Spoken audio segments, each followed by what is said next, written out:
So basically, when it comes to essay writing, the most usually asked questions ಏನಪ್ಪ ಅಂತಂದ್ರೆ, sir, how do we approach an essay, or how do we use the quotes, whether should we use quotes or not to use the quotes, etc., etc.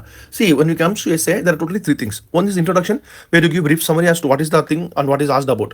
Then there is body and then the conclusion. So body of the essay ನಲ್ಲಿ ಏನ್ ಮಾಡ್ತಾರೆ ಹುಡುಗರು, the moment they see the essay, they start writing in terms of points. So points will make it look like a notes, and there will be no logical progression ಇರೋದಿಲ್ಲ, ಒಂದು transition between the passages ಇರೋದಿಲ್ಲ, and quotes and all you cannot use there. See, quotes are nothing but the summary of the entire passage that you are going to say there.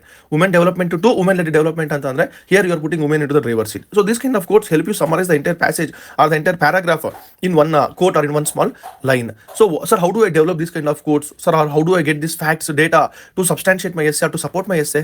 So that will come only when you learn the essays in terms of themes. Say for example, like sustainable development, women empowerment, farmer issue, agriculture issue, or because of this war that is happening everywhere, the war and peace irbodu, ee tara ಒಂದು quotes ಅದಕ್ಕೆ ಬೇಕಾಗಿರೋ data you learn in terms of themes.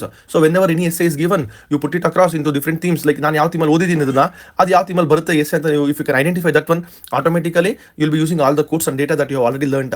So at Inspiro, we'll be teaching you all the essays based on themes, so that you'll be able to put across your ideas in a better logical manner and arrive at a conclusion which is complete and holistic.